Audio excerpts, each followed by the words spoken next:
Gamni namarratti bara, gowwaan ofirratti bara jedhama mitiiree.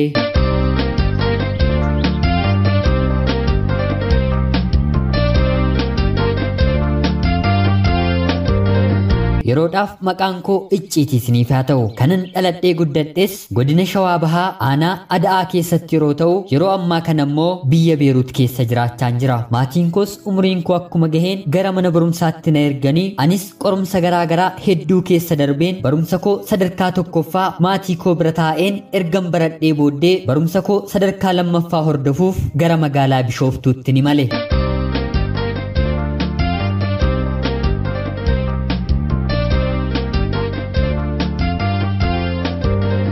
haa ta'uutii jireenya magaalaa Bishooftuutti kutaa 9ffaa galmaa'een akka barataa kaanii eegalus haala yeroon maatii bira ture waliin jireenyi wal fakkaachuu waan naaf dideef wantoonni hunduu kan duriirraa xiqqoo ishee natti ulfaachuu jalqabanii. Haa ta'uutii waanuma hundumaa danda'een yeroo gabaabaa keessattis namoota hedduu waliin wal bartee uummadheen barumsa koo seemisteera tokkoffaa xumuruun boqonnaadhaaf torbeen lamni yeroo nuuf laatamu anis rakkoon fayyaa qaama koo irratti gahee waan na jiruuf dawaa mana yaalaatii argachuuf yeroon deemu ture. Kanan hiriyaa koo jalqabaa waliin wal bare. Yoo dubbatu nama miti Waaqayyoon kan amansiisu fakkaata. Anis otoo hedduun turiin yeroo gabaabaa keessatti kanaan duratti jaalalli dargaggeessa tokkollee na jilgeeffachiisee hin beekne, onneen koos kana duratti eenyumaafiyyuu banamtee kan hin beekne dargaggeessa kanaaf kooluu harka kan seente. Yeroo gara jalqabaatti wal barru akkanni kanaan dura hiriyaa tokkoyyuu waliin hariiroo kan hin jalqabnee fi jireenya jaalalaa kam keessattiyyuu akka hin hirmaannetti ture kan inni natti hime. Haa ta'uutii turtii waggaa tokko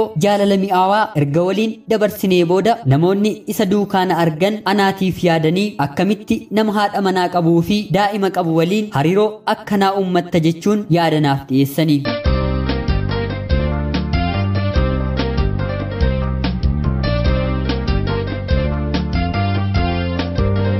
Kunis anaaf abjuu ta'ee amanuu dadhabeen wantan kanaan booddee godhus bitaanatti galee yogguun isaatiin gaafadhu innis baay'ee rifatee waan dubbatu wallaalee garuu dhugaansaa waan itti halkanoofteef eeyyeen hariiroo kanaan dura qaba dubbiin jette kun hunduu dhuguma amma garuu ergasii waliin hin jalqabee addaan kuteera naan jedhe. Anis sababa inni na argateef akkanni haadha manaasaa hiike ergan baree booddee qaamni koo guutummaatti na hollatee laftis natti martee kana dura miira koo keessatti wantan dhagahee hin beekne natti dhagahamuu eegale. Jaalalli kiyyas yeroo kanatti isaaf raawwate. Yeroo kiyyas umuriin koo waggaa 16 waan ta'eef wanta kana baachuun hedduus natti ulfaate. Kanaan booddees wanta ta'e hundatti keessa kootti gadduun barumsa koos kutaa 9 irraa 10tti waan hin darbeef dubbii jaalala jettu hundumaa gurra koorraa fageesseen itti cimee barachaa toon jiru qabxiin maatirikii kutaa 10ffaas naaf milkaa'uu dide. Kanumaanis maatiin kiyya kolleejjii baradhu waan naan jedhaniif yeroof dipaartimentiin ani barbaade na jalaatii guutus kan biraa galmaa'een barachuu eegale.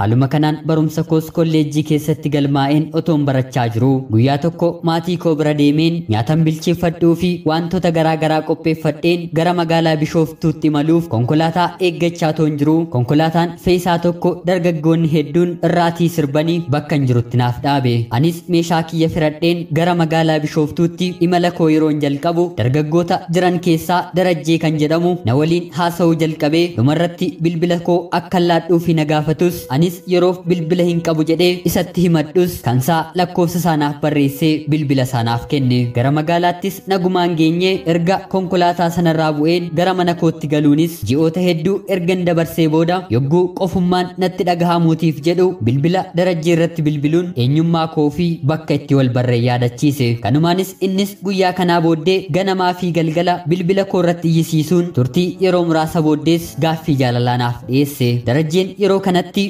Yuunivarsiitii Rift Vaalii irraa barnoota akkaawuntiingii xumuree hojii daldalaa irratti nama bobba'eeru yeroo ta'u haalli fi amalli isaas hedduu mijataa waan ta'eef anis gaaffii jaalala isaa tole jedheen fudhadhe. Kanaan booddees hariiroo jaalalaa kanaan dura qabaachuu koo fi hedduus akkan sobametti himuun dhugaa jirtu erga san beeksisee booda atis dhuguma hinna jaallatta taanaan gocha akkasii akka narratti raawwanne waadaa naaf galin jedhe. Kanumaanis innis akka amantaa isaatti fannoo ciniiniitiin waadaa anaaf galuun fannoo sanas ofirraa baasuun morma kootti kaa'e.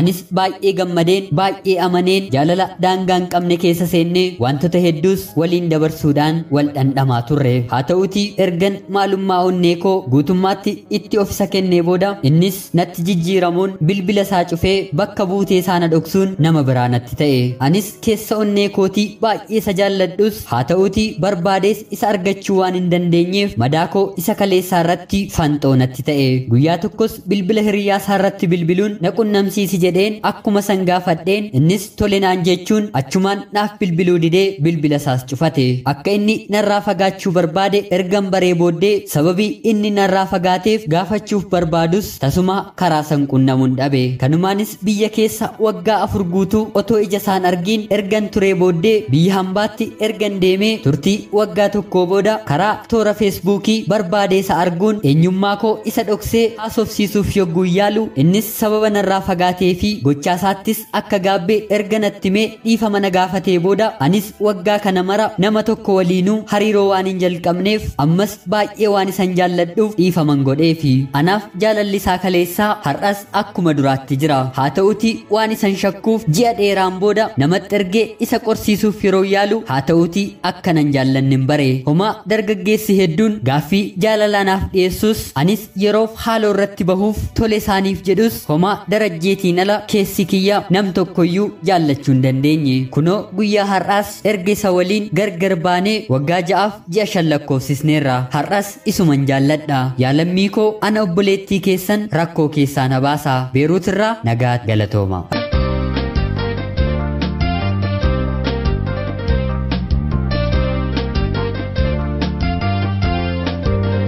Ashama akkam jirtu kabajamtoota hordoftoota qophii Oromiyaa 24 nagayaaf jaalalli tokkummaan bakka jirtan hundumaatti hunduma keessaniif yaa ta'ucha. Guyyaa har'aas xalayaa obboleettiin keenyi Beeruut irraa nuuf ergite isiniif dubbiseen hin ka'a. Akka isin irraa barattanii fi hubannoo guddaa irraa argattan homaa shakkii tokkollee hin qabu. Obboleettii keenya xalayaa kana nuuf erguu keef guddaa galatoomisiin jecha. Kabajamtoota hordoftoonni qophii Oromiyaa 24 illee haaluma isheen nu gaafatteen yaada keessan komentii jalatti akka qooddanii fi kabajaan isin gaafachaa. Anis obboleettii kiyyaa fi namoota haala kanarra jiraniitiif ergaa dabarsuun barbaadu. Jalqaba irratti hariiroo eegalleera taanaan hiikaa jaalalaa sirrii ta'e hariiroo keenya waliin deemuu addaan baasannee seeraa waliif kaa'uuti ni qabna. Jaalala keessatti dhiifama waliif gochuun kan jiru ta'eetoo jiru yoo maaliif maal ta'ee dhiifamaa waliif gochuu qabna kan jedhu immoo jala murree waliif kaa'uuti qabna. Namni yeroo balleessu dhiifamaa kan taasifamuufi ni jira. Akkanumallee dhiifamallee kan taasifamneefi ni jira. Nuyi waaqa miti nama waan taaneef namni dhiibbaa wanta nurratti geessisuun keessi keenyi madaa'uu waan danda'u. Namni tokko hariiroo jalqabee wal jaallateera yoo ta'e jireenya jaalalaa isaa keessatti aaboo yookiin aangoo qaama yookiin nafa isaanii irratti kan qabu nama wal jaallate sana qofaadha. Haa ta'uutii namni nuti jaallannu tokko darbee nama biraa waliin hariiroo qaba yoo ta'e hariiroon sunis daangaasaa gara wal qunnamtiitti taasiseera yoo ta'e namni kun immoo yeroo kanatti nu waliin jira yoo ta'e akka dhuunfaa kootti nama akkasiif dhiifama gochuun baay'ee natti ulfaata. Isinis yaada keessan irratti kaa'a. Jireenya keessatti otoo arginuu akka hin arginetti kanneen nuti darbanu hedduun jiraachuu ni danda'u. Garuu hariiroon sadarkaa kanarratti ga'e jalqabumaa hanga sadarkaa kanarratti ga'utti eeguun barbaachisaa waan hin taaneef namni jireenya isaaf amanamaan taane gaarii miti. Obboleettii koof gabaabumatti dhaamsa siif kennuun barbaadu erga walirraatii adda baatanii waggaa 6 fi ji'a 5ffaa fixaa jirtu. Haa ta'uutii garuu turtii hamma kanaa eeguun kee hiree jaalalaatiif waan gaarii fi waan sirriidha. Haa ta'uutii garuu ati kan miidhaa jirtu isaan otoo hin taane si'iin mataa makeetiin. Inni hariiroo hedduu jaalalaa bira darbee sibira kan dhufedha ta'uu danda'a. Ati immoo waggaa umrii hamma kanaa isaatiin eeguun kee yookiin keessa kee jaalala gara biraaf keessummeessuu dhiisuun kee umrii kee irratti dhiibbaa akka fidu homaa hin dagatiin. Lammaffaa immoo isa malee keessi koo jaallachuu hin dandeenye kan jedhu kunis dogongora kan keeti. Fakkeenyaaf akka carraa ta'ee ati nama barte haga ammaatti nama lamadha hariiroo jaalalaatiin. Inni jalqabaa akka si miidhe hubattee. Haa ta'uutii garuu baay'ee ni jaallattaa sababa inni haadha manaa fi ijoollee qabuuf garuu isarraa adda baatee. Hiriyaa keessa lammaffaaf immoo erga sabartee booddee isaaniitiinis jaallattee. Maaliif namni kamiyyuu nama haga ta'etti jaallachuu fi jaallatamuu kennaa addaa qaba. Ammas ati keessa keef carraa laattee isa kana guutummaa guutuutti dhiistee carraa saxxaanuuf keessa kee amansiistee laattee akkuma warreen ammaa kana jaallatte ammas deebistee jaallachuu hin dandeessa kan jedhu abdii guddaan qaba. Kanaaf immoo akka fakkeenyaatti kan siif ta'u asoosama gabaabaa kirkira jaalalaa dubbisaa jirru hordofuu hin dandeessa. Kennaan kana duratti hiriyaasaa ishee duraa malee namni addunyaa kana kanarraa hin jiru jedhee yaada ture. Haga isheen heerumtee mucaa godhattuttis abbaa manaa fi ijoollee ishee argeellee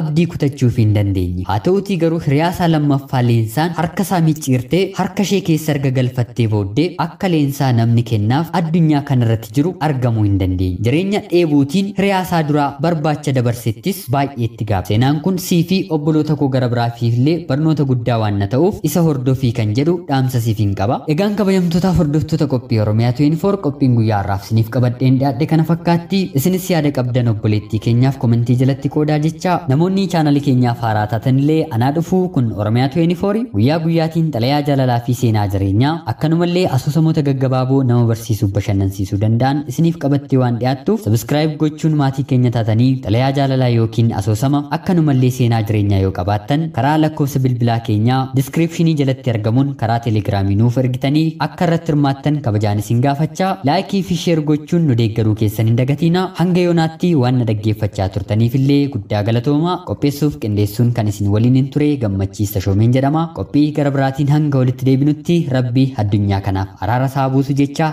nagaan tura.